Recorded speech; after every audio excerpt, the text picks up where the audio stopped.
zvamaitira Zimbabwe zvarwadza. And the truth is, Mnangagwa, just go, man. Enda zvakunzi uri kunemba yako iri kuDubai, uri kuda kutizira wakananga, don't even run, just take your bags and go. Kuliant TV zvakamira sei, muri sei pano? Ndinengewo ndichiteerera maaudio, ndiri kunzwa vari kutaura zvinorwadza chaizvo. Shuwa vanhu kufarira kudya chicken ini, nokuti iye pachake munhu haasi kukwanisa kuzvitengera. Ndipo pounzwa dzimwe mbavha dzichiti nyika yakanaka. Yakanaka nyika ine vanhu vasingakwanisi kuzvitengera chicken ini, vasingakwanisi kuzvitengera chicken kana kuzvitengera nyama, woti nyika yakanaka iyoyo. Chinonyanyorwadza ndechekuti this Mnangagwa dynasty yakacreata a more poverty situation kuvanhu, nokuti vakaudzana kuti kana vanhu vakaita varombo havanetsi kutonga. Handiti mazviona, murombo haanetsi kudi, haanetsi kutonga, ndo zvinhu zvavakaudzana. Saka chavakaenda vachiita, unotorera mari kumunhu ari kusunda chingoro, amutorera mari opa chivhayo kuti chivhayo atenge mota achipa vanhu maGD6, vandotorivo nedzavovo futi. Kumadii machitora mari dzacho idzodzo machienda paground manosapota varombo ivavo vari kuzvisundira zvingoro, vari kuzvitengesera madomasi, kuti zvinhu zvavo zvisumuke, vaitevo vanhu vari nani. Chinhu chega chega muZimbabwe inongori rally, zanu chino tine nguva inofanira kuitwa marally. Road ikagadzigwa nonzwa presidential roads, presidential goods, all that we know, it was a way of stealing and looting. There is nothing presidential about it.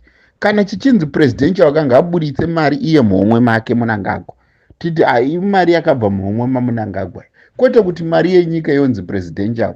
Chi hamuoni kuti it's just a way of bullshit, vanhu vari kutambudzika, vanhu vari kudii, vanhu havasi kushanda, wowinza 500 bags the fertilizer, presidential fertilizer, presidential inputs. Nyika ine vanhu 500. Hamuoni kuti pengera ikoko ndo zvimwe chete zvavaida kuita. Maovheti tokuchererai migodhi, tokuchererai chino. Unochera migodhi nyika yakanga ine mapaipi matepa achirana everywhere. Wouraya system yokuti mvura iri everywhere, matepa ari kufunctiona, kuti mugozouya muchiti tochera migodhi.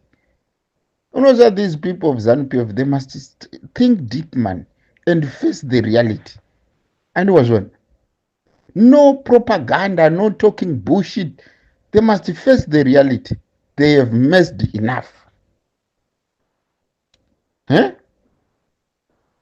Vanhu vanobva panapa vonoti iwe wacho uri kuchera mugodhi wako nokuti pamba pako hapana mvura, kanzuru iri kuda mari, titanga wabhadhara kanzuru kuti uchere ipapo.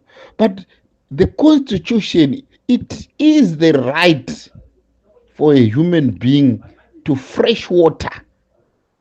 He have the right to drink water.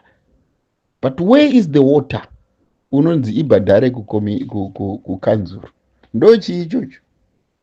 Kana wainzi ukabhadhara zvinhu zvacho kukanzuru, kanzuru inoratidza kuti shuwa mari yamuri kubhadhara iri kushanda. Kana maibhadhara mari yacho vanotanga kuiba, mari yacho is being looted. Uyu meya weHarare akataura kuti indeed money is being looted right, center, left, and but they are there vachingoba zvavo. Why? Because it is the system of this Mnangagwa dynasty inocreata mbavha kuti murombo arambe achingoramba achidzikira kuva murombo. Wonzwa munhu achiti akaenda kupurazi kwake unoenda kunopemberera, kuno kwarimwa. Zvinodadisa kana zvichiitwa nemurombo ari kuSlovela uko. Zvinodadisa kana zvaitwa nemurombo ari kuCholocho uko. Handini mazvona, kwete kuti president mushandi wapurezidendi hapana kana hwani watinoziva kana kuti watakamboona kana kuti papurazi pacho kuti zvakamira sei, hapana. Saka uri kuimploya vananiwo, chii chiri kushandira papurazi pako, ndivanani?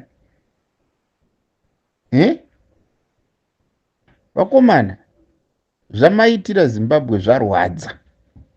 And the truth is, Mnangagwa, just go, man. Enda. Zvakunzi uri kunemba yako iri kuDubai, uri kuda kutizira wakananga. Don't even run. Just take your bags and go. Tisati tapinda muroad, tizive kuti waenda. Because indeed, hatizodi kukuhumiliate, tinozokunyadzisa, man. Makauraya vanhu vasina mhosva, makadi all that system yaitwa nezano yokunzi vanhu ngavagugwe mavoko chichi, it was from this man namudha Ncube wake. Andomazvona vanhu vachiurawa, vanhu vachidi, this was the main person perpetrator. Saka izvezvi ari kutoziva kuti ndakatarisana nemhosva dzakawandisa, kwete 1 kana 2, tiri kutaura mhosva dzakawandisa. Saka mwoyo yedu inorwadza kukuonai muchiramba muchitaugwa nezvenyu. Just understand, Zimbabwe haichadi kukuonai. And Mnangagwa and your family, please fuck off. Just go. You don't deserve to be in Zimbabwe. And you are not Zimbabweans. Clar, finish.